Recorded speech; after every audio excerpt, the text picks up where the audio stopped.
Assalamualaikum warahmatullahi wabarakatuh. Hello everyone, my name is Miss Fitri.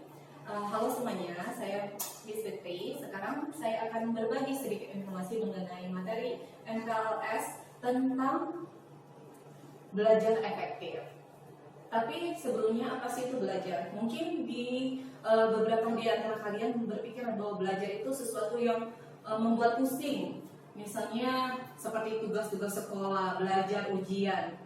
Tapi yang perlu kalian tahu bahwa belajar bukan hanya sekedar itu.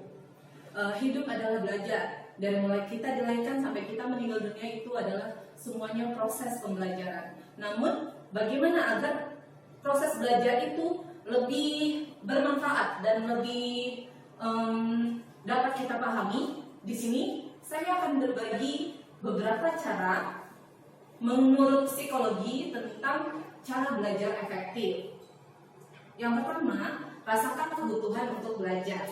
Nah, mungkin di beberapa kalian itu belajar karena terpaksa, atau misalnya seperti semalam, karena belum ada rasa kebutuhan dalam belajar. Jadi untuk belajar kalian lebih mudah dipahami, kalian itu harus menanamkan bahwa di dalam diri kalian itu bahwa belajar itu suatu kebutuhan. Tidak hanya belajar ketika ada ujian saja atau ketika ada tugas saja, tapi rasakan bahwa belajar itu adalah suatu kebutuhan. Yang kedua, belajar dimanapun yang kita suka. Itu artinya apa? Penting sekali untuk kalian untuk menciptakan tempat yang nyaman untuk belajar. Seperti misalnya kalian itu lebih nyaman belajar di kamar, kalian boleh belajar di kamar, atau di taman, atau misalnya kalian belajar di perpustakaan karena lebih suasananya lebih hening atau seperti apa. Jadi untuk belajar lebih efektif itu, kalian itu harus membuat diri kalian itu lebih nyaman. Kalian pilih dulu tempat yang mana yang kalian rasa itu lebih sesuai dan nyaman untuk kalian. Yang ketiga itu, cicil belajar sedikit demi sedikit. Beberapa dari kalian mungkin pernah melakukan bahwa belajar itu langsung. Misalnya ketika kalian mau ujian besoknya, semua materi kalian pelajari karena kalian butuh untuk ulangan besok. Nah, itu cara yang salah. Jadi untuk lebih efektif itu, kalian itu harus belajar sedikit demi sedikit, bagi materinya sedikit demi sedikit. Misalnya pagi hari kalian belajar matematika materi ini, siang hari kalian belajar matematika materi yang lain, dan malam hari kalian belajar materi bahasa Inggris. Jadi harus sedikit demi sedikit, tidak sekaligus. Yang keempat, bagi waktu belajar. Nah, ini masih berhubungan dengan poin ketiga tadi, bahwa belajar itu yang efektif itu tidak bisa langsung di waktu yang sama, tapi kalian butuh membagi waktu belajar kalian agar kalian juga otaknya tidak terlalu pusing dengan materi yang kalian pelajari. Yang kelima itu berdiskusi. Karena kenapa? Dengan berdiskusi kalian kan bisa saling tanya jawab dengan yang lain, menambah masukan kalian, menanyakan apa yang kalian tidak mengerti, dan kalian juga bisa menjawab apa yang kalian pahami juga. Dengan berdiskusi, sistem pendengaran kalian juga jadi aktif, jadi otak kalian itu lebih mudah menangkap materi. Yang keenam itu, cari cara yang membantu konsentrasi. Salah satunya dengan mendengarkan musik. Kalau misalnya kalian membuat diri kalian itu salah satunya dengan mendengarkan musik, kalian boleh mendengarkan musik sambil belajar. Atau misalnya kalian membantu konsentrasinya dengan memakan beberapa cemilan, kalian juga boleh melakukan itu. Intinya membuat diri kalian senyaman mungkin ketika kalian belajar. Yang ketujuh, pahami dan jangan menghafal. Itu yang paling penting. Karena apa? Kalau kalian menghafal itu, kalian itu cenderung cepat melupakan materinya. Sedangkan kalau kalian memahami, materi itu akan lebih terserap di otak kalian dan akan lebih efektif lagi untuk diri kalian sendiri. Yang kedelapan, jangan pernah malu untuk bertanya. Jika ada materi yang kalian tidak mengerti atau tidak pahami, jangan malu untuk bertanya. Kalian bisa bertanya pada siapa saja, kepada guru, atau kepada orang tua, kepada kakak, atau kepada teman. Intinya jangan pernah malu untuk bertanya.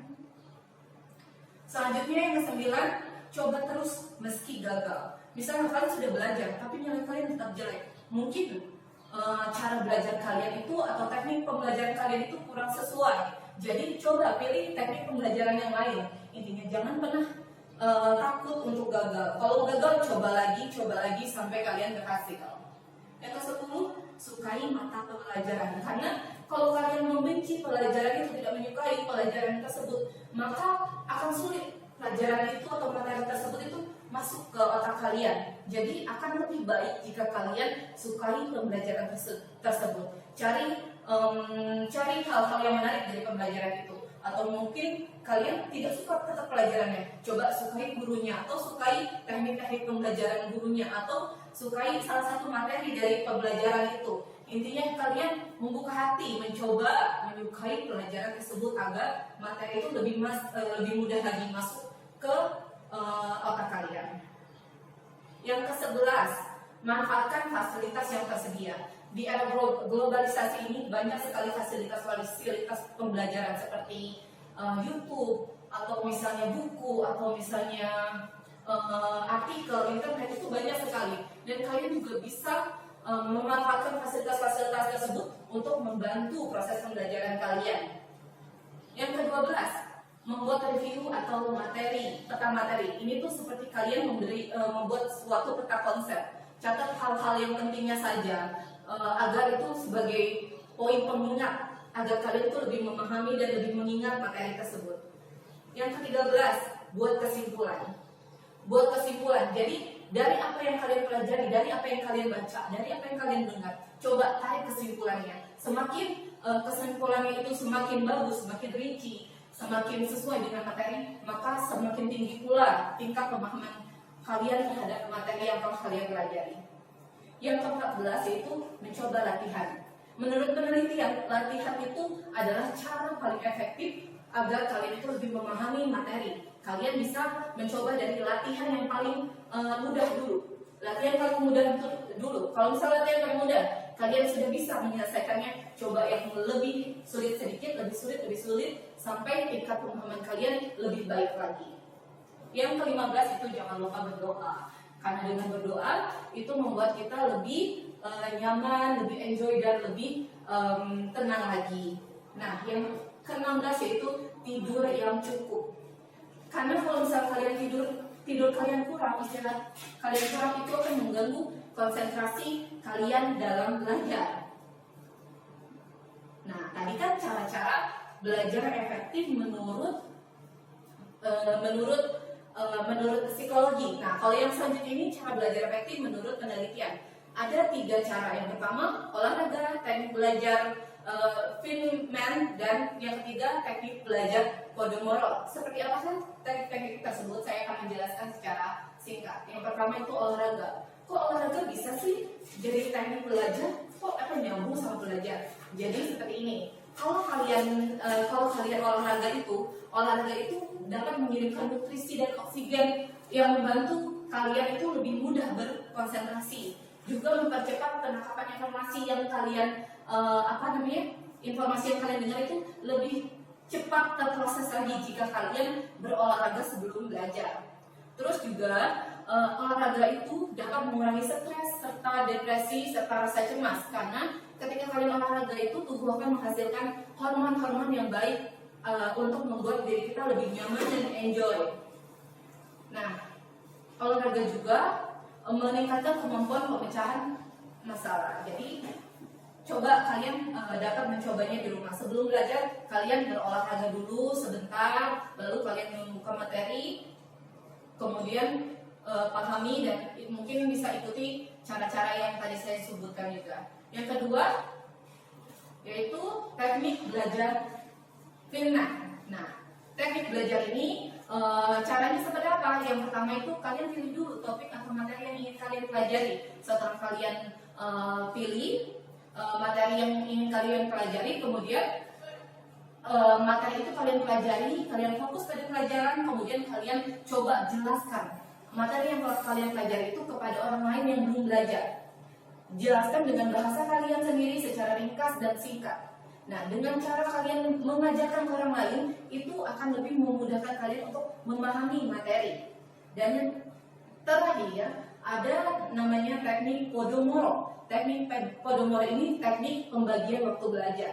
Seperti apa tekniknya? Yang pertama itu kalian pertama tentukan dulu topik apa yang kalian ingin pelajari. Yang kedua, pasang stopwatch. Kalian pasang stopwatch mungkin bisa selama 25 menit. kalian belajar selama 25 menit, fokus ke materi selama 25 menit. Kemudian kalian istirahat dulu, istirahat 5-10 menit. Lalu kalian setelah istirahat, refreshing, mungkin misalnya kalian bisa makan dulu atau apa dulu. Nah setelah istirahat baru kalian belajar lagi gitu. Jadi belajarnya tidak sekaligus, digunakan pembagian waktu selama beberapa menit kalian belajar, kemudian istirahat, belajar, kemudian istirahat lagi gitu. Tidak sekaligus kalian mempelajari seluruh materi. Nah tadi setelah saya jelaskan cara belajar efektif berdasarkan psikologi dan berdasarkan penelitian. Nah di sini saya ada tugas.